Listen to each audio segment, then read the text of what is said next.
할렐루야. 주님의 이름을 찬양하고 감사합니다. 우리 오산나 성가대가 소리 높여 힘있게 찬양했던 찬양의 고백이 우리의 기도의 제목이 되게 하여 주시옵소서. 하나님, 우리는 여러 가지 위험과 또 우리를 대적하고 압박하고 있는 인생의 문제들 때문에 항상 두려움 속에서 살아가고 있습니다.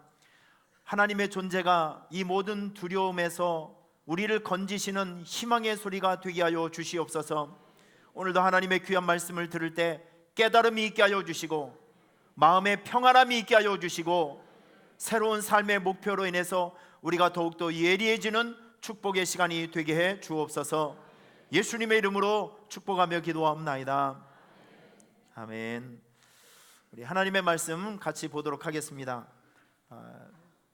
레위기 25장 10절에서 13절 말씀을 저와 여러분이 같이 읽도록 하겠습니다. 앞에 화면을 보시고 같이 읽도록 합니다. 시작. 너희는 50년째 해를 거룩하게 하여 그 땅에 있는 모든 주민을 위하여 자유를 공포하라. 이 해는 너희에게 희년이니 너희는 각각 자기의 소유지로 돌아가며 각각 자기의 가족에게로 돌아갈지며 그 50년째 해는 너희의 희년이니 너희는 파종하지 말며 스스로 난 것을 거두지 말며 가꾸지 아니한 포도를 거두지 말라. 이는 희년이니 너희에게 거룩함이니라. 너희는 밭의 소출을 먹으리라. 이 희년에는 너희가 각기 자기의 소유로 돌아갈지니라. 아멘. 여러분, 앞에 강단을 보니까 좀 어떠세요? 그러니까 여러분들은 뭘 좋은 걸 봐도 이렇게 좀 표현을 좀 해주셔야 되는데 이렇게 어제 토요일 날 우리 주일학교 학생들이 성경학교를 하는데 이 풍선을 보고 하니까 마음이 너무 좋더라고요. 그래서 이거 건들지 말고 내리지 말고 다음 주까지. 왜냐하면 오늘도 주일학교 학생들이 성경학교를 하지만 이번 주 주일까지 우리 학생부 수련회가 또 저 태안에서 있습니다. 그러니까 이번 주 주일까지 우리 교육부의 여름 행사들이 쭉 있는데 이런 걸 보면서 여러분들의 관심이 우리 교육부에 있는 성경학교라든지 수련회 이런 것에 여러분의 마음이 머물 수 있기를 바랍니다. 특별히 우리 학생부에서 이번 주 목요일, 토요일, 금요일, 토요일 이렇게 수련회를 가게 되는데 학생부 선생님들 또 요청이 좀 있었습니다. 우리 교회 어르신들이 오셔서 금요일 날 밤에 우리 학생들을 위해서 같이 좀 기도해 줬으면 좋겠다. 참 마음에 은혜가 되는 소리입니다. 거기 가서 우리 아이들을 위해서 같이 기도해 주고 상담해 주고 같이 놀아주고. 그래서 저를 비롯해서 우리 교회 장로님들, 권사님들, 또 안수 집사님들도 시간이 되시는 분들이 있으면 좀 같이 그날 좀 내려가서 아이를 위해서 같이 좀 기도해 주는 시간이 좀 있었으면 좋겠고요. 그리고 우리 애들이 지난주에 영상 보셨죠? 애들은 배가 고파요. 우리 어른들의 먹을 것과 후원을 좀 절실히 기다리고 있는데 물질적인 후원 또 영적인 후원을 지금 간곡하게 좀 기다리고 있으니까 여러분께서 물질적으로 또 먹을 것으로 또 영적인 것으로 후원을 해주시면 큰 힘이 될 것 같습니다.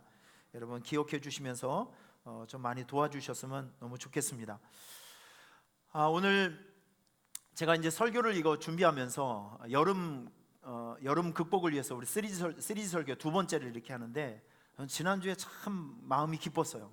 우리 성도님들이 들려지는 메시지를 통해서, 말씀을 통해서 순종하고 같이 따라와 주는 모습이 있어서 너무 감사했습니다. 여러분, 좋은 신앙이 무엇이냐면 내 생각을 끝까지 버팅기면서 요지부동하는 것이 아니라 하나님의 말씀이 들려졌을 때는 쉽게 움직이고 말씀이 유도하는 대로 내가 따라서 살아가는 것이 정말 좋은 신앙입니다. 여러분께서는 들려주는 대로 움직이며 그 말씀의 인도함을 받아서 순종하며 살아가는 여러분이 되셔야 됩니다. 할렐루야. 7월 8월은 모두가 휴가철이라고 얘기를 합니다. 그렇죠? 7월 8월은 날씨가 덥기 때문에 많이 휴가들을 가세요. 그런데 휴가를 떠나시는 분들에게 이런 질문을 하게 됩니다. 어떻게 휴가를 보내십니까? 뭘 하면서 휴가를 보내세요? 라고 하면 뭐 여러 가지를 압축할 수 있어요. 뭐 여행을 가죠. 그 휴가 가면 많이 먹는 거 아닌가요? 그냥 많이 자는 거 아닌가요? 뭐 대답이 한정되어 있습니다. 그런데 여러분, 휴가를 잘못 사용하면 휴가 다녀온 다음에 휴식을 취한 다음에 다시 여러분의 삶의 원점으로 돌아오게 되면 더 피곤해져서 와요. 삶의 리듬이 깨져서 오히려 안 갔을 때보다 더 나쁜 상황 속에 우리가 들어가게 되는 거 우리가 바라볼 수 있어요. 전 이 설교를 준비하면서 여러분들에게 이게 정말 좋은 팁이 되었으면 좋겠다라는 소망을 가지고 있습니다. 왜 이렇게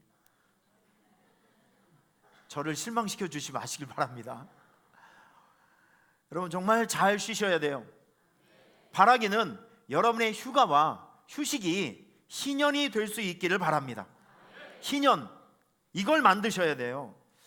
요즘 유명하신 분들이 계속 안타깝게도 죽는 분들이 굉장히 많아졌습니다. 우리 주변에 늘 TV를 틀어놓으면 가까이 보았던 그 탤런트 김영애 씨, 또 김자옥, 우리 그 탤런트 하시는 분들이 있죠. 우리 정치인이었던 정두원 씨, 영화배우 전미선 씨. 우리가 늘 TV만 틀면 가까이 볼 수 있었던 사람들이 지금 많은 분들이 죽어가고 있어요. 근데 이 세상에서 정말 무서운 병이 뭘까 이렇게 제가 한번 고민을 하면서 자료를 찾아보니까, 여러분 작년에 우리 많은 분들이 태어나기도 하고 죽기도 하지만 우리나라 사람들이 죽어가는 이유가 제일 첫 번째 사망 원인이 암입니다. 두 번째가 심장질환이고, 세 번째가 뇌질환이고, 네 번째가 폐질환, 그리고 죽는 이유 다섯 번째가 고의적 자해, 다시 말해서 자살해서 죽는 사람이 너무 많아요.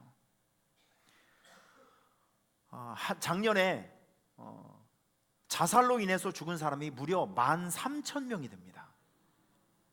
하루에 36시간 36명씩 2시간에 3명씩 자살하는, 지금 어딘가 모르게 우리가 예배드린 이 1시간 예배 안에 대한민국 어디에서는 자살해서 죽는 사람이 3명이나 생긴다는 것이죠.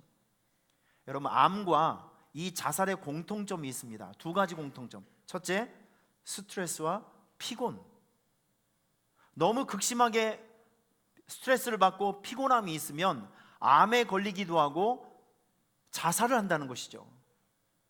이 결국 우리 주변에 이렇게 보면 저도 그렇고 여러분들도 그렇고 생활을 하면서 스트레스를 받지 않고 피곤하지 않는 사람이 세상에 누가 있겠습니까? 여러분, 이 세상에 근심과 걱정이 없는 사람 딱 한 명 있어요. 죽는 사람은 걱정이 없습니다. 그런데 삶을 살아가는 우리 모두는 다 걱정을 하게 되어 있고, 근심을 하게 되어 있고, 스트레스를 받게 되어 있고, 피곤하게 살아가요. 자, 여러분, 이 말을 거꾸로 해석을 해보면 저와 여러분들은 반드시 건강한 휴식이 필요한 사람이다 라고 생각을 합니다. 여러분들도 공감을 하시죠? 잘 쉬지 않으면 큰 병을 얻어요. 제가 오늘 설교 제목을 좀 이상한 걸 하나 잡아왔습니다. 와지장약이면 역축이국이라, 이런 말이 있습니다. 개구리가 힘차게 뛰고자 하면 몸을 웅크려야 한다라는 뜻입니다. 여러분, 이 말을 한 사람은 다산 정약용, 이분이 한 말이에요. 그 전라도에 있는 수인산성 수축을 논의하던 중에 이제 인용을 했던 그런 말인데, 우선 이 다산 정약용이라는 분을 우리가 좀 기억해야 될 필요가 있습니다. 이분은 18세기 이 조선의 개혁을 부르짖었던 실학개혁가입니다. 우리나라에서 흔치 않는 실학개혁가예요. 이분은 22세 때 성균관에 입학을 해서 28세 때 과거에 2등을 해서 드디어 벼슬길에 올라가기 시작합니다. 여러분, 수원성 많이 보시죠? 수원성. 그런데 이 수원성이 그 유네스코 세계문화유산으로 지정된 거 여러분 아시죠? 그런데 이 수원성을 만들 때 이 조선의 그 정부에서 공사 기간을 몇 년을 줬냐면 10년을 줬습니다. 그런데 이 다산 정약용이란 분이 이걸 개발을 했어요. 무거운 돌을, 기중기죠, 무거운 돌을 쉽게 올릴 수 있는 이런 장비를 개발을 해서 무려 공사 기간이 2년 8개월밖에 걸리지 않고 다 완성을 해버렸습니다.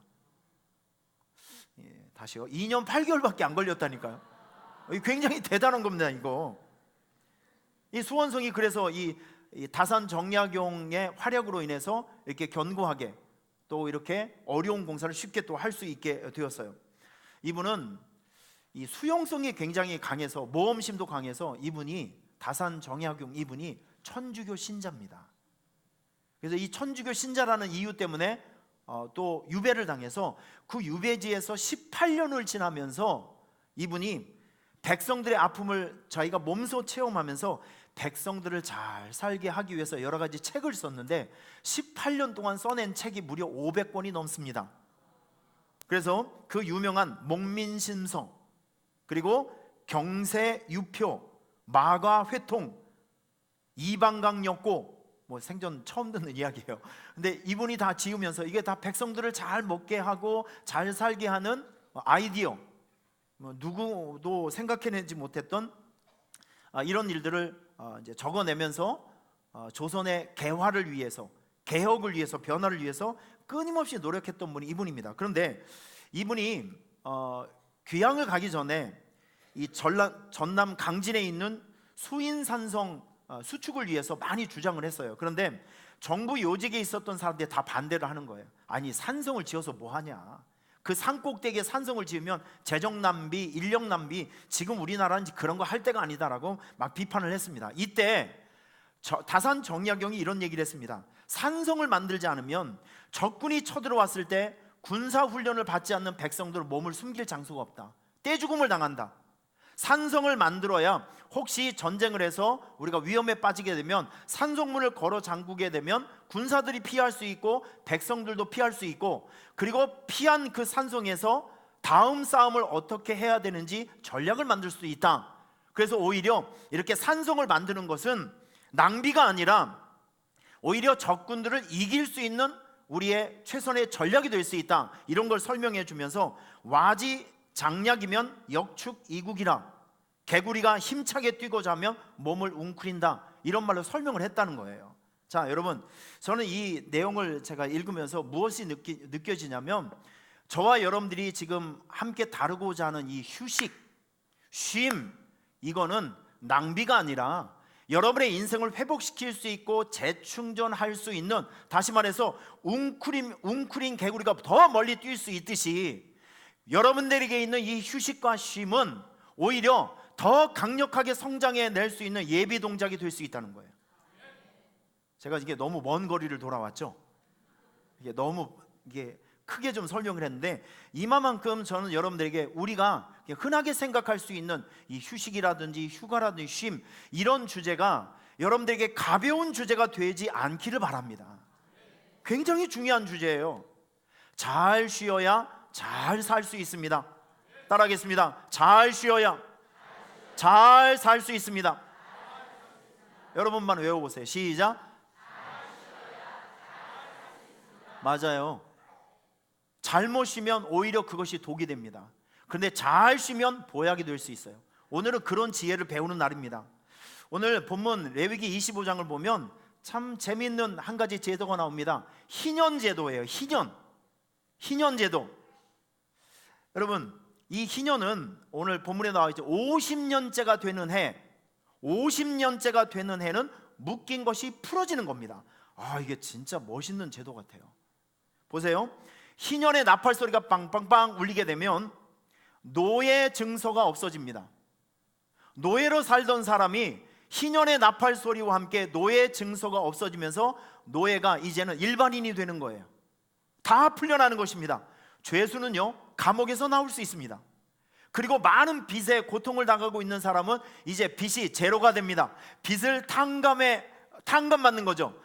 이런 제도가 우리나라에도 있었으면 좋겠어요. 50년에 한 번은 모든 빚이 없어진다. 아무런 감동이 없으시는데 이게 희년이라고. 이게 희년이요. 땅의 안식도 있고, 여러분, 이 희년의 나팔 소리가 울려 퍼지게 되면 그동안 묶여있고 닫혀 있었던 그 고통 가운데 살던 사람들이 얼마나 기쁨이 있겠습니까? 전 이번에 여러분들에게 주어지는 이 짧은 휴식 시간, 휴가 기간이 묶여있는 모든 것에 숨통이 열어지는 그런 희년의 기쁨이 찾아올 수 있기를 축원합니다. 여러분의 휴식을 희년으로 만들어 가시기를 주님의 이름으로 부탁합니다. 이거 노력을 하셔야 돼요. 진짜 심각하게 노력하셔야 됩니다. 여러분, 우리나라가 1950년에 6.25 전쟁이 일어나서 거의 3개월 만에 막 초토화되지 않았습니까? 이때 우리나라에 꽉 막혀져 있는 요 현실적인 상황에서 숨통이 열어지는 순간이 있습니다. 이게 언제냐면 9월 15일 날 국제연합군들이 인천 상륙작전에 성공을 하게 됩니다. 허리를 들어와 버렸어요. 그래서 인천을 중심으로 해서 북한군의 이 보급로를 중간에서 딱 이제 잘라버리니까 그때부터 전세가 역전되기 시작하는 것입니다. 우리나라의 9월 15일이 꽉 막혀져 있는 우리나라의 현실에 숨통이 열어졌던 그날입니다. 여러분들에게 모처럼 있었던 이 휴식의 시간이 여러분들의 꽉 막혀져 있는 현실에 숨통이 열어지는 시간들이 될 수 있기를 바랍니다. 그래야 여러분들께서 숨을 쉴 수 있고 새로워질 수 있고 재충전의 시간을 얻을 수 있는 것입니다. 휴가를 희년의 기쁨으로 만들어 주시길 부탁을 드리겠습니다. 자, 그러기 위해서는요, 여러분들이 무조건 먹고 잔다고 해서 이 피곤이 풀리는 게 절대 아니에요. 3가지 휴식이 반드시 있어야 됩니다. 여러분들이 지금 계획하고 있는 휴가 안에, 휴식의 시간 안에 3가지 휴식이 반드시 있어야 됩니다. 따라하겠습니다. 영적인 휴식, 뇌의 휴식, 몸의 휴식. 뭐가 있어야 된다고요? 첫 번째는 영적인 휴식이 있어야 되고, 두 번째 뇌의 휴식이 있어야 되고, 세 번째 몸의 휴식이 있어야 됩니다. 요 3가지 분야를 잘 배열을 해주시고 배려해 주셔야 됩니다. 요 3가지 중에 한 가지라도 어긋나게 되면 온전한 휴식이 되지 않아요. 자, 물어보겠습니다. 이거 못 외우면 점심 못 먹습니다. 3가지 휴식이 있어야 돼요. 여러분의 휴가 안에 첫째, 영적인 휴식이 있어야 되고, 둘째, 셋째, 지난번에 제가 기도가 뭐라고 그랬죠? 전통열무. 기적입니다. 지난주에 설교를 이렇게 명명하게 기억하는 것은 기적입니다. 이 점심에 위협이 있기 때문에 여러분 충격을 받으신 것 같아요. 자, 휴식에는 영적인 휴식이 필요하고, 제가 강조하는 이유는 중요하기 때문에 그렇습니다. 영적인 휴식이 필요하고, 뇌의 휴식이 필요하고, 몸의 휴식이 필요하다. 여러분, 이런 걸 인식하고 여러분의 휴가를 설계하셔야 됩니다. 쉼을 설계하셔야 됩니다. 자, 이제 한 가지씩 제가 여러분들에게 중요한 정보를 드릴 테니까 꼭 기록하시면서 기억하시면서 응용을 좀 해주셨으면 좋겠습니다. 우선 영적인 휴식입니다. 여러분, 지금 우리가 살고 있는 세상, 여러분들이 지금 매일매일 살아가는 세상은 전쟁터입니다. 얼마나 힘든 일이 많은지 몰라요.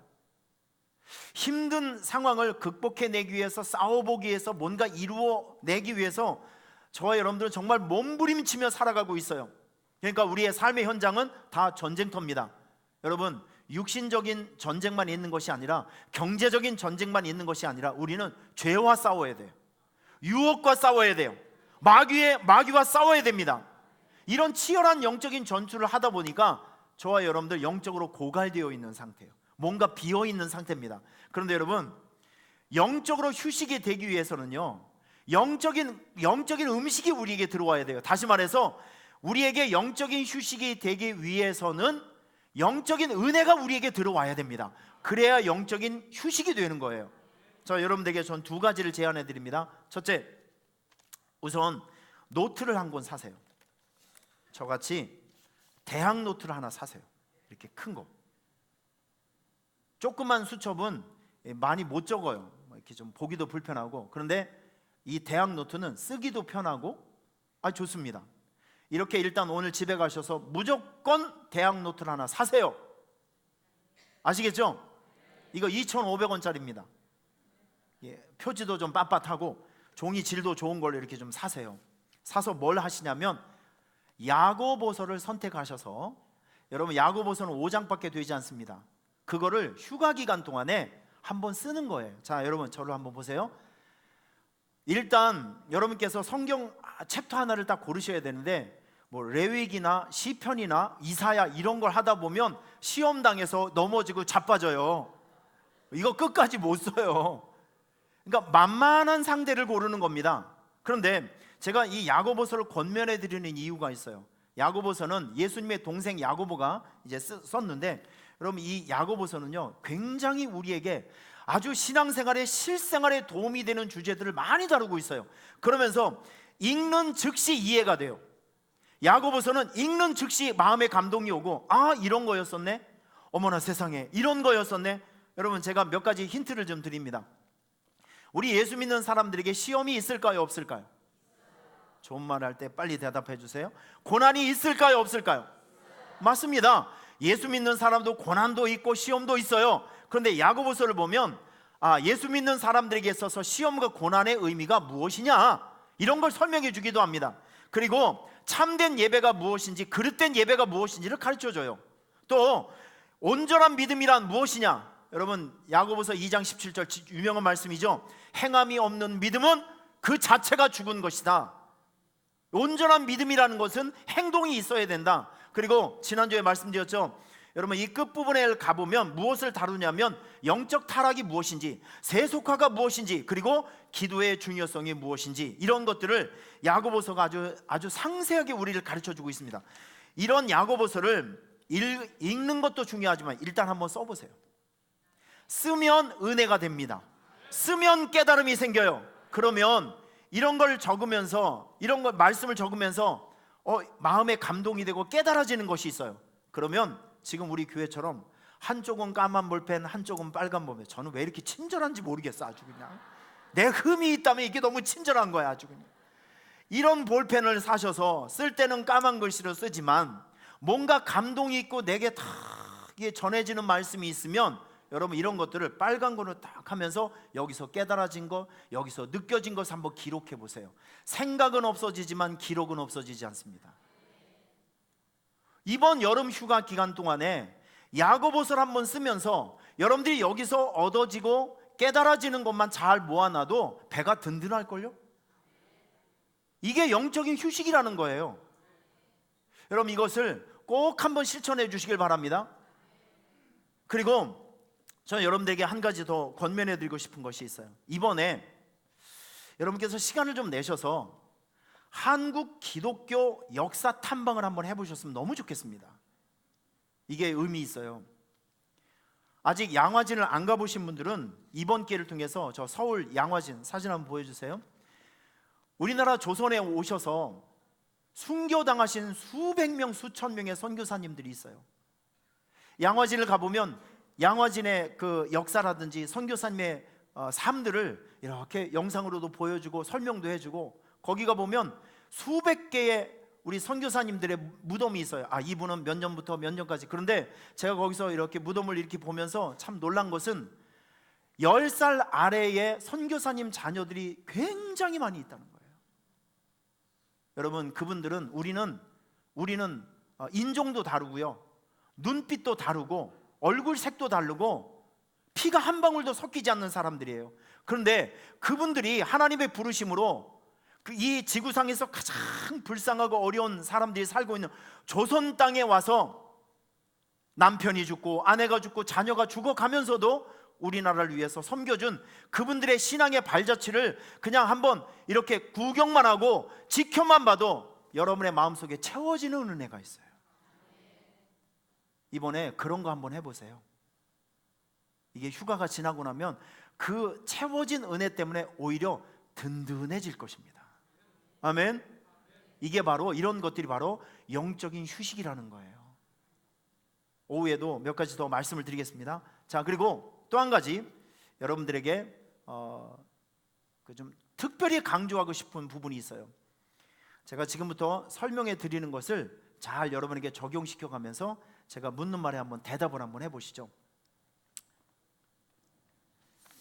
자, 제가 나서겠습니다. 제가 여러분의 눈을 똑바로 한번 쳐다보면서 일단 이런 증상이 있는지를 한번 대답해 보세요. 요즘 최근에 급격하게 기억력이 떨어진다. 떨어질 기억력이 없으시죠, 여러분들은? 한번 여러분 생각해 보세요. 전에는 뭔가 생각이 잘 기억이 나는데 요즘 들어와서 급격하게 기억력이 떨어지는 거예요. 집중력이 너무 약해져요. 그리고 옛날에는 뭔가 내가 손으로 이렇게 하면 한 번에 일이 딱 떨어졌는데 실수도 안 했는데 요즘은 뭔가를 하면 정리도 안 되고 뭔가 실수를 잘 깨트리기도 하고 뭔가 이제 이게 생각이 정리가 안 되는 거예요. 실수가 많아진다. 늘 실수를 하기 때문에, 늘 있었던 일이기 때문에. 그래도 요 최근에 이런 증상들이 많이 나타나지 않으면 점검을 한번 해보십시오. 그리고 이거요, 사람을 보면 자꾸 화가 나요. 일 열심히 하고 돌아온 남편에게 갑자기 화가 나요. 애들이 공부하고 있는데도 화가 나고, 누가 막 말만 시켜도 이 자기 감정이 통제가 안 되는 거예요. 막 괜히 막 화가 나고 분노심이 생기고 막 들이받고. 혹시 여러분들에게 지금 그런 증상이 있지 않으십니까?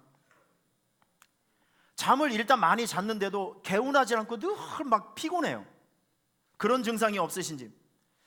잠을 잘 때 꿈을 자주 꾸고 자꾸 잠에서 깨어나는 거예요. 잠이 깊은 잠을 못 자는 거죠. 혹시 이런 증상이 있으신 분들이 있으시다면 100%입니다. 여러분의 뇌가 피곤한 상태예요. 지금 저와 여러분들이 살고 있는 이 시대를 보면 우리 어르신들께서 살았던 시대와 틀린 게 뭐냐면 이 뇌가 처리하는 정보의 양이 말도 못하게 많아요. 쉽게 얘기해서 여러분들이 가지고 있는 이 핸드폰 있잖아요. 이거 핸드폰이 있었던 시대와 없었던 시대를 바라보게 되면 지금 여러분들이 날마다 바라보는 이 핸드폰, 이게 뭐냐면 이 핸드폰을 통해서 많은 정보를 얻게 돼요. 그렇죠? 뉴스를 처음부터 끝까지 성경 외우듯이 외우시는 분들이 있어요. 해외 토픽까지 다 보시는 분들이 있어요. 이거 보면 볼수록 볼 게 너무 많아요. 유튜브에 가시든지 어딜 가시든지 볼 게 너무 많아요. 본다는 것은 우리 머릿속에 정보가 들어온다는 겁니다. 그러면 이 뇌는요, 올라오는 정보를 해석해야 돼요. 그리고 정리를 해야 돼요. 그리고 이 머리에서 이 신경을 통해서 우리 몸에게 지령을 해야 됩니다. 그래서 이 뇌는 쉴 수 있는 날이 없어요. 너무 많이 이 뇌를 움직이다 보니까 우리에게는, 저와 여러분들에게는 모두 뇌 피로라는 것이 있습니다. 그래서 뇌가 필요한 사람에게 나타나는 증상이 뭐냐면, 뇌가 이 피곤하고 또 피곤하면 제일 먼저 나타나는 증상, 자기 감정 능력을 상실하게 됩니다. 그래서 아무나 막 들이받고 저 사람이 저러지 않았는데 왜 저러지? 뭐 사람이 좀 이상하게 보여요.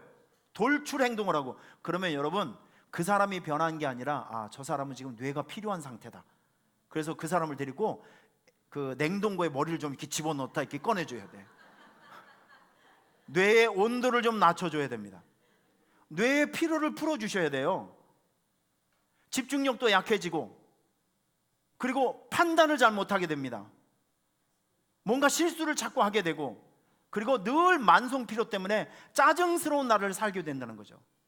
지금 이게 남 얘기가 아니라 저와 여러분들의 이야기라니까요. 그래서 이제 여러분께서 휴식과 휴가를 이제 계획을 하실 때 반드시 뇌의 피로를 풀어주는 것을 포함을 시키라고요. 이해를 하시는 거죠?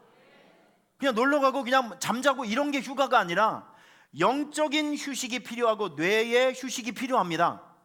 자, 이제 이 우리의 뇌는요 진짜 많은 것을 해요. 여러분들의 체중의 2%밖에 되지 않습니다, 뇌는. 그런데 여러분이 사용하고 있는 에너지의 30%를 쓰는 것이 뇌입니다. 이게 얼마나 많은 일을 하는 거예요. 우리나라 대표적인 정신과 의사였던 의사이시며 지금 뇌과학자이신 이시형 박사님이 이런 책을 썼습니다. 뇌력혁명이란 책을 썼어요. 뇌력혁명. 이분이 이 책을 쓰면서 제일 먼저 한 얘기가 뭔지 아십니까? 뇌 피로가 풀려야 인생이 풀린다. 저는 이 한마디가 굉장히 임팩트가 있어요. 뇌 피로가 풀려야 진짜 여러분들에게 쉼이 되고 회복이 된다는 거예요. 뇌 피로가 풀려야 인생이 풀린다. 혹시 기억하고 있다가 여러분들이 이런 책들을 한번 읽어보시는 게 건강에도 굉장히 도움이 될 것 같아요. 뇌력 혁명. 여러분, 이제 여러분들에게 저는 간단하게 몇 가지만 뇌의 피로를 풀어줄 수 있는 것을 몇 가지 제시를 할게요. 이거 꼭 훈련하셔서 순간순간 여러분의 인생 속에 잘 활용하셔서 뇌가 필요해서 여러분 늘 만성 피로로 살아가지 않고 유쾌하고 상쾌하고 즐겁게 살아가는 인생이 될 수 있기를 바랍니다. 자, 우선 우리 머릿속에 뇌에는요 뇌파라는 것이 있대요. 뇌파. 그런데 제가 이걸 조사를 해보니까 막 열받고 흥분했을 때 나오는 뇌파가 있습니다. 이건 우리 뇌를 너무 자극하고 스트레스를 주는 뇌파. 이게 바로 감마파라고 합니다. 이거 안 외우셔도 그냥 시험에 안 나와요. 이런 거 그냥 한번 드러나 보시라고요. 그리고 우리가 극도의 스트레스를 받았을 때 나오는 뇌파가 베타파. 그리고 졸린 상태, 이 수면파라고 하죠. 수면할 때 나오는 뇌파가 델타파라고 합니다. 그런데 사람에게 안정감을 주고 편안함을 주고 안락함을 준 상태에서 나오는 뇌파가 있는데 이게 바로 알파파라고 합니다. 그런데 설교 시간에 델타파를 받아서 깊은 수면에 빠진 사람은 뇌파를 잘못 받는 거예요 지금. 자, 옆에 있는 사람 졸면 죽는다 한번 경고를 해 주십시오. 이 설교 시간에 졸리시면 안 돼요. 이런 거를 잘 들으셔야 여러분께서 재충전, 휴식을 희년의 기쁨으로 만들 수 있다니까요. 하여튼 휴가 다녀오고 나서 목사님 너무 피곤해 그럼 머리끄댕이 잡는 거 아주 잘못 쉰 거예요. 그렇게 쉬면 안 된다고요. 휴식을 취해 오면 더 싱싱해서 오셔야죠. 그런 방법을 배우는 거니까 여러분 기억하세요.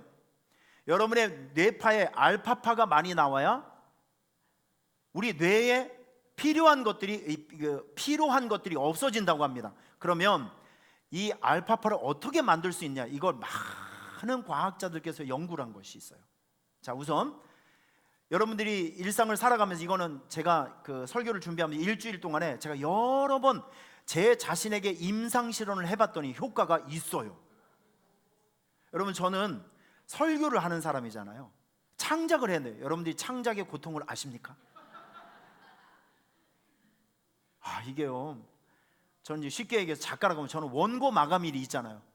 수요일 원고 마감이 있고요, 새벽 예배 원고 마감이 있고, 주일 예배 엄청 중요한 설교 원고 마감이 있어요. 그러면 이게 잘 안 풀리면 심장이 벌렁거리면서 이게 아주 극도의 스트레스가 이제 있습니다. 눈도 침침해지고 괜히 가슴이 벌렁벌렁거리기도 하고 밥맛도 없어져요. 이런 이 텐션, 긴장감 속에 살고 있다가 지금 여기서 알파파를 만드는 이 방법을 도입해 봤더니 제가 일단은 제 마음이 편해지고 일단 집중력이 많이 생겼어요. 자, 이거를 제가 간단한 원리로 설명해 드리겠습니다. 일단 막 머리가 복잡하면 아무도 없는 혼자만의 공간으로 들어가세요. 방도 괜찮고 어디, 일단 혼자만 해. 그리고 여러분들에게 요구하는 것이 있습니다. 5분만 시간을 내세요. 더도 말고 5분만. 여러분 바쁜 거 다 알아요. 저도 바쁘고 여러분도 다 바빠요. 이걸 50분을 해라고 하면 현실성이 없어요. 그런데 5분은 괜찮습니다. 5분은 생각하기 나름 아니겠습니까? 자, 일단 방에 혼자 들어가셔서 일단 의자에 앉는데, 사진 보여주세요. 의자에 앉은 자세가 이겁니다. 등받이에 등을 이렇게 기대면 안 되고요. 이게 꼿꼿이 세우세요. 그리고 발바닥을 딱 붙이시고, 그리고 손을 양손을 무릎에 딱 하고, 그리고 여러분 발바닥과 손바닥의 느낌을 이제 체감하면서, 그리고 한 1분 동안 아무 생각 없이 호흡만 생각합니다. 그리고 나서 무엇을 생각하냐면 빈 공간을 생각하세요. 빈 공간. 이미지가 안 잡히시죠? 그럼 제가 보여드릴게요. 주차장이 텅 비어 있어요. 빈 공간을 생각하는 순간 알파파가 생겨진대요. 아니 여러분, 지금은 사용하지 마시고 지금은 하라는 게,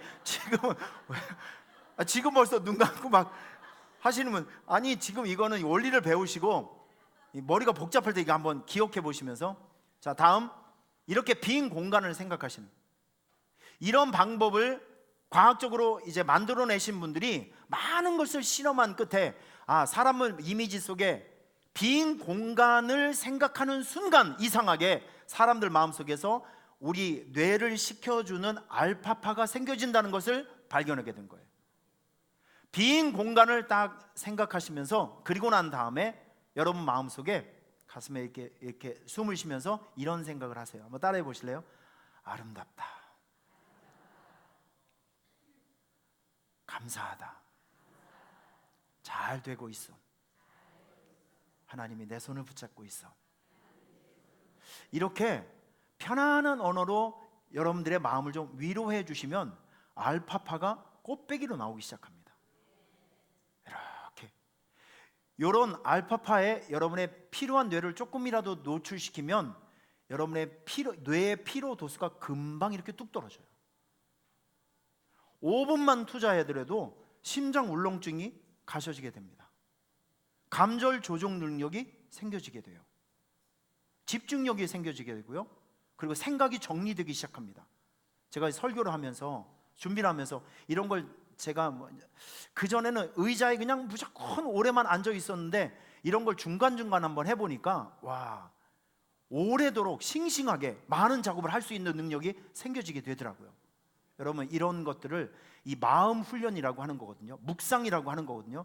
이런 기법을, 방법을, 이건 어디서든지 할 수 있어요. 누군가의 방해받지 않는 공간에서 5분씩만 하루에 9시에서 12시 사이에 한 번을 하든지, 또 피곤한 시간은 3시에서 4시 사이, 2시에서 3시 사이, 그때 한 번 정도 이렇게 하시면 여러분의 삶에 뇌의 온도가 내려가면서 피로가 풀려지면서 집중력이 생겨지고 생산력이 더 강해진다는 거예요. 이게 뇌를 휴식하는 방법입니다. 꼭 기억하셔서 한번 써먹으시길 바랍니다. 그리고 여러분, 우리 주변의 밖을 이렇게 보면 우리 주변에 보이는 것들이 너무 많아요. 사람도 많이 지나다니죠. 자동차도 많이 지나다니죠. 집도 많이 있죠. 굉장히 복잡합니다. 그러니까 이 뇌가 처리해야 될 정보가 어마어마하게 많은 거예요. 뇌의 피로를 풀어주기 위해서는요, 아름다운 자연을 보여주면 뇌가 휴식을 취할 수 있다고 합니다. 그러니까 여행을 가시더라도 복잡한 데를 선택하지 마시고, 기왕이면 자연 경관이 굉장히 좀 한적한 곳을 찾아주셨으면 좋겠습니다. 예를 들어서 광은기도원 이런 데 굉장히 한적합니다. 굉장히 한적하고 산도 있고 굉장히 한적합니다. 보이는 것들이 별로 없어요. 자, 이제 저는 여러분들에게 아주 아름다운 환경을 한번 보여드리겠습니다. 이렇게 복잡한 세상을 바라보다가 이렇게 좋은 자연을 보면 뇌가 드디어 휴식의 단계로 들어가서 알파파도 나오고 정신도 좋아지고 또렷해지고, 뭔가 이 뇌가 쉴 수 있는 이 쉼표가 생겨지게 되는 것이죠. 이걸 한번 느껴보시길 바랍니다. 이건 말로 설명이 안 돼요. 2분 동안만 아름다운 자연 경관을 한번 보여드리겠습니다. 한번 보시죠.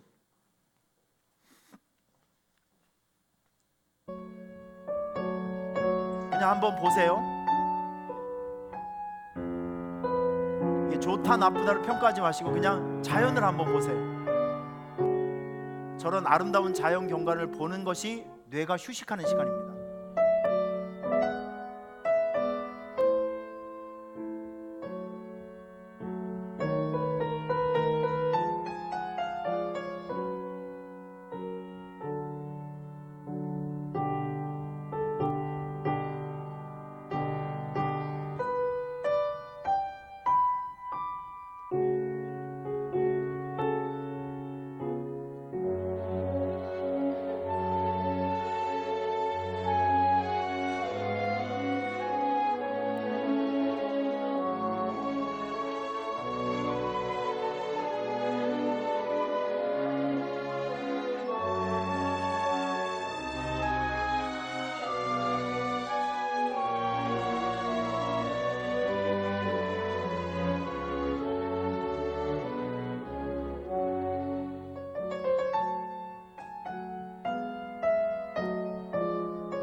벌써 쿨쿨 잠을 주무시는 분들이 있는 것 같은데, 여러분 아름다운 자연 경관을 보니까 좀 마음이 좀 편안해지지 않습니까?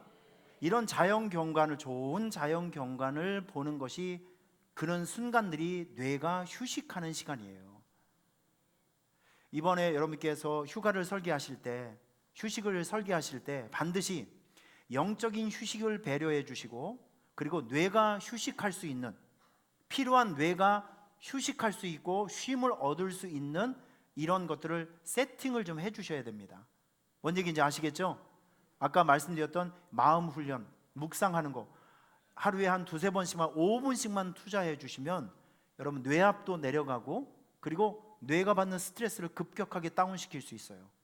그래야 여러분들에게 이제 자기 감정 조절 능력도 생기고, 그리고 집중력도 생기고, 그리고 생활의 현장 속에 좋은 것을 생산해낼 수 있는 능력들이 생겨지게 되는 것이죠. 훈련해서, 돈 안 드는 것들이니까 훈련해서 여러분들의 건강한 뇌를 가지고 살아갈 수 있는 삶을 만들어 주시길 바랍니다. 자, 아까 말씀드렸습니다. 온전한 휴식이 되기 위해서는 영적인 휴식이 있어야 되고, 뇌의 휴식이 있어야 된다. 그리고 몸의 휴식이 있어야 됩니다. 자, 지금부터 잘 들어주세요. 여러분 휴가 가실 거죠? 다 알고 있어요. 휴가 가실 거죠? 좀 얘기 좀 한번 해봐요. 휴가 가실 거죠? 그러면 휴가를 가실 때 목적지를 꼭 이렇게 한번 정해 주시면 좋겠습니다. 몸의 휴식을 하는 차원에서 일단 가까운 곳을 선택하세요. 제가 이 설교를 준비하면서 한 가지 관광 상품을 봤는데, 제가 이 관광 상품을 깜짝 놀랐습니다. 3박 5일 그리스 여행. 내가 이거 진짠가 가짠가 깜짝 놀랐거든요. 여러분, 그리스가 다이렉트 가는 게 없어요. 거기요, 지구 반대편이에요. 3박 5일 동안 어떻게 그리스를 가기 위해서는 이태리를 거쳐서 이게 들어가든지, 아니면 터키 이스탄불을 거쳐서 들어가야 돼요. 보통 이걸 가게 되면 15시간에서 17시간을 움직여야 될 거리입니다. 그러니까 3박 5일은 뭐냐면, 갈 때 비행기 안에서 자고 올 때 비행기 안에서 잡니다. 거기 시차가 6시간이에요. 시차가 6시간인데, 그러니까 지금 거기가 이제 그리스가 아침이라고 하면 우리나라는 이미 새벽이에요. 거기가. 그러니까 이게 보면 우리 생체 리듬이 완전히 거꾸로 되는 거거든요. 거기서 관광을 하는 시간은 3일입니다. 3박 5일 그리스. 저는 숨이 덜컥 막혔습니다. 이 사람이 3박 5일 동안 그리스를 다녀오고 나면 그 사람의 몸의 컨디션은 어떻게 될까? 엉망진창이 될 것이라고 저는 생각이 됩니다. 맞아요, 여러분. 일단 거리가 멀면 몸이 피곤해져요. 그러니까 여행지를 선택하실 때 내 몸이 피곤하지 않도록 일단 목적지를 가까운 곳으로 선택을 해주세요. 예를 들면 광은기도원, 이런 거, 흰돌산기도원, 얼마나 좋습니까? 이런데 그냥 1시간 안으로 즐겁게 유쾌하게 다닐 수 있는 그런 곳으로, 일단 많이 움직이지 않아야 내 몸이 덜 피곤한 거예요. 그건 사실이잖아요. 그런데 7시간, 8시간 차 밀리는 곳에 가는 순간 벌써 녹초가 됩니다. 그리고 쉼이 되질 않아요. 참고하시길 바랍니다. 꼭 좀 그렇게 좀 해주세요. 가까운 곳. 자, 그리고요, 일단 우리가 여행을 가면, 우리나라 사람들이 여행을 가면 좀 더 놀자, 좀 더 즐기자, 좀 더 먹자. 일단 여행을 가면 이상하게 더 많이 바쁘게 돌아다녀요. 해외에서 이제 관광하시는 분들을 보면, 와, 우리 한국 분들은 대단하시죠. 하루에 소화하는 양이 7군데에서 10군데 사이에요. 막 돌아다닙니다. 그리고 그냥 서봐, 빨리 사진 찍고 가게. 그게 무조건 사진만 찍는 거예요. 도대체 여기가 뭔지를, 그건 중요하질 않아. 그냥 일단 사진을 찍는 데 의미가 있는 거예요. 그게 여행이에요. 제가 재작년인가 그때 막 일이 너무 많았어요. 여름 휴가가 됐는데 제가 머리도 너무 아프고 할 일이 너무 많아서 너무 몸이 힘든 거예요. 내 성격상 그냥 한국에 이렇게 있으면 제가 그냥 일만 하다가 지낼 것 같아요. 그래서 이건 내가 안 되겠다라고 하면서 그때 이제 검색을 한번 해봤더니 대만 특가 뭐 해갖고 얼마 되지 않더라고요. 그래서 물어보지도 않고 일단 2장을 끊어서 집사람은 갔어요. 여러분, 제가 그걸 갔다 오고 나서 얼마나 후회를 하고 힘이 들었는지 제가 지금부터 몇 가지를 설명해 드리겠습니다. 일단 조사를 하나도 안 하고 일단은 떠나면 뭔가 되겠지라는 이 잘못된 생각을 가지고 있었어요. 세상이, 대만을 갔더니 그때가 8월 달이겠죠. 와, 지옥같이 더웠어요. 제가 필리핀에서 15년 동안 더위에 쪄든 사람인데 거기보다 훨씬 더 더웠어요. 너무 더운 거예요. 너무 더운 거. 그리고 이분이, 그 가이드 하시는 분이 대만에서 오래 살았는지 한국말이 서툴어요. 그래서 가끔가다 반말도 하고, 그런데 이분이 공항에서부터 우리 숙소까지 가는데 몇 시간 동안을 얼마나 잡아 돌리는지 모르겠어. 몸은 힘들어 죽겠는데 여기 갔다 저기 갔다 사람들 쫓아다니고, 그 대만은 불교 그 문화가 많이 있습니다. 맨날 불교 우상 있는데 그런 데 가니까 머리가 너무 아프죠. 내 기질하고 너무 안 맞는 거예요. 막 짜증만 나고 막 땀만 뻘뻘 나고 몸이 너무 힘든 거예요. 완전 잘못 걸린 거, 완전 잘못. 그리고 다음날 몇 시에 깨운? 새벽 5시에 깨우더라고요. 제가 그날 돌아왔는데 밤 10시에 돌아왔어요. 기차를 타고 어디를 가야 된다는데 하나도 재미없어. 덥기만 엄청 덥고 아주 그냥. 기차도 뭐 우리나라 KTX보다 뭐 그런 걸 탄 줄 알았더니 느리기는 느리고 덥기는 하고, 내려서 한참을 또 무슨 계곡을 가는데 제 계곡 가다 진짜 막 화가 너무 많아가지고 덥기는 아주 여름 봤죠. 그리고 그 다음날 새벽에 다시 6시에 모이라는 거예요. 제가 그 다음날 안 나가버렸어요. 못 가겠어요. 못 가겠어. 몸이 너무 힘든 거예요. 그날 몸이 아프다고 핑계를 대면서 그냥 숙소에 있었어요. 그냥 누워있고. 그러다가 점심때 돼서 아내와 함께 택시를 불러서 대만 시내를 나갔어요. 대만도 영어를 잘하더라고요. 뭐 우리는 의사소통이 되니까 가서 그냥 조금 돌아다니다 왔는데 오히려 그 시간이 제일 좋았어요. 안 바쁜 시간이 제일 좋았어요. 제가 거기서 정말 중요한 것을 한 가지를 깨달았습니다. 휴가 때, 여행 때 많이 움직이면 손해다. 여러분, 휴가를 설계하실 때 절대 우리가 놓치지 말아야 될 것은, 이 휴가를 즐기는 요 시간은요 바쁘게 지나면 안 돼요. 따라하겠습니다. 천천히. 빨리 따라하세요. 천천히. 여유롭게. 다시요. 천천히. 여유롭게. 우리가 휴식에 들어가게 되면 많이 움직이고 멀리 가다 보면 휴식의 본질을 잃어버리게 되는 거예요. 몸의 휴식을 생각하려면 일단 몸이 피곤하지 않아야 돼. 덜 움직이셔야 됩니다. 덜 멀리 가셔야 됩니다. 뭔 얘기인지 아시겠죠? 그래야 몸에 휴식이 생겨진다는 것이죠. 휴가 때라고 해서 막 욕심을 해서 여기 갔다 저기 갔다 그러면 그게 휴식이 아니라 오히려 독이 되는 휴식이 되는 거예요. 그러니까 꼭 휴가를 설계를 하실 때 가까운 곳을 가자. 그리고 몸을 덜 쓰자. 덜 움직이고 조금 여유롭게, 많이 동선을 이렇게 좀 작게 하면서 몸이 덜 피곤하게 설계를 좀 해주세요. 그래야 그게 온전한 휴식이 됩니다. 그리고 조금 여러분들에게 어떻게 들리실지 몰라도 기분 전환을 위해서 이게 몸의 휴식에 도움이 돼요. 우선 여러분, 이번 휴가철에 잘 보세요. 헤어스타일 한번 바꿔보세요. 아니, 이게 의사들이 권면해 주는 거예요. 헤어스타일을 바꾸면 이번 휴가철에 휴가 끝난 다음의 삶이 기대가 되는 거예요. 사람의 인상에서 가장 영향을 주는 것이 뭔지 아십니까? 헤어스타일입니다. 그래서 이 배우들이 이 얼굴 화장하고 제일 많이 투자하는 것이 바로 헤어스타일 만드는 거예요. 자, 제가 사진 한번 보여드릴게요. 이분이 우리 교회에 오셔서 우리 모두를 숯감댕이로 가슴을 만들어 주셨습니다. 1시간 45분의 간증의 역사를 가지고 있는 분입니다. 이진우 목사님. 근데 이분이 머리가 없으시죠?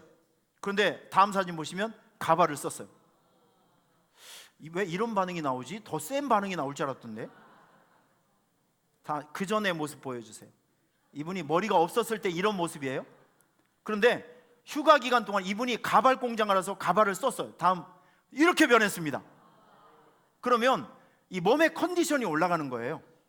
다음 날이 기대되어지고. 자, 다음 우리 이덕화.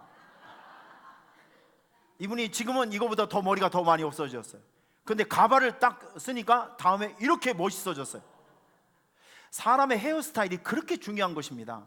여러분, 이번 여름 휴가 기간 동안에 좀 느긋하게, 저 같은 경우도 시간, 짜투리 시간 10분, 20분 막 이렇게 짧은 시간 남았잖아요. 그때 이제 막 미용실 가고 막 그러는데, 그러지 마시고 반나절을 딱 투자해서 좀 여유롭게 가셔서 미용사하고 상담도 하시고 얘기도 하시고 하면서 여유롭게 지나면서 헤어스타일 한번 바꿔보시죠. 그러면 이게 여러분의 몸의 휴식에 굉장히 큰 도움이 됩니다. 왜 인정을 왜 안 해주시지? 나 엄청 열심히 준비해서 노력해서 얻어낸 것들인데. 여러분, 이거 한번 해보시면 굉장히 유익합니다. 이게 몸의 휴식이 된다는 거예요. 또 한 가지, 이제 여러분 남자분들이나 여자분들이나 이제 휴가가 끝난 다음에 내가 근사하게 입을 수 있는 옷을 한 번씩 사세요. 자, 보세요. 사진. 남자분들 멋있죠? 다음. 전성기 때 제 모습을 보는 것 같아요. 다음. 멋있잖아요. 이 멋있는 옷을 내가 휴가가 끝난 다음에 입을 수 있는 멋있는 옷을 내가 한번 사보는 거죠. 자, 여자분들 보여드리겠습니다. 어때요? 아름답죠? 참 예쁘죠? 이게 휴가 끝난 다음에 내가 회사에 가서 입을 옷이야.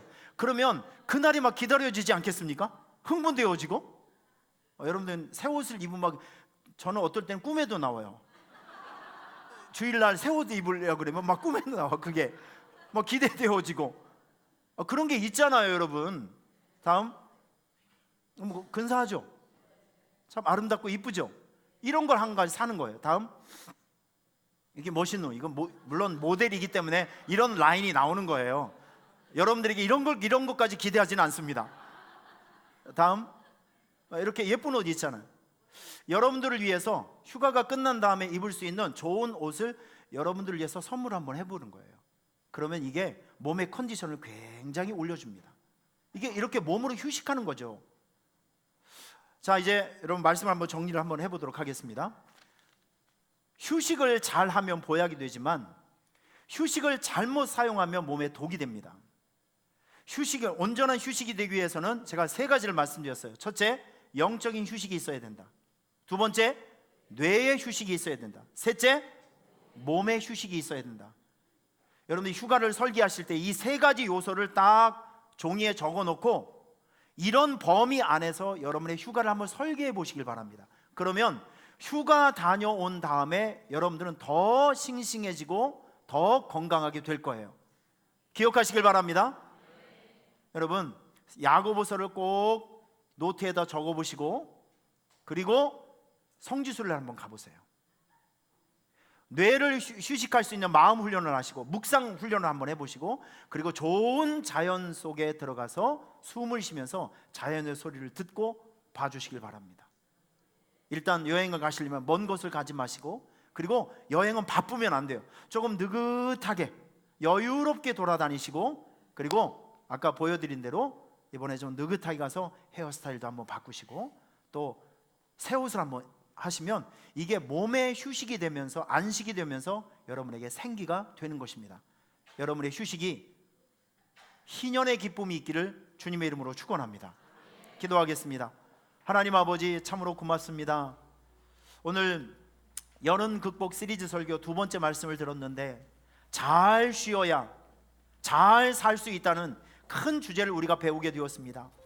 하나님께서도 이스라엘 백성들의 재충전과 회복을 위해서 희년 제도를 만들어 주셔서 편안한 안식과 함께 또 새롭게 될 수 있는, 재창조될 수 있고 재충전할 수 있는 텀을 우리에게 주시고 시간적으로 공간적인 그런 제도를 만들어 주신 것을 우리가 배우게 되었습니다. 우리 성도들 이제 여름철 휴가철을 맞이해서 잘 쉬게 하여 주시고 지혜롭게 쉬게 하여 주시고, 쉼이 피곤으로 이어지는 것이 아니라 쉼이 재창조가 되게 하시고 재충전이 되게 하여 주시고 회복의 시간들이 되게 해 주옵소서. 예수님의 이름으로 기도하옵나이다.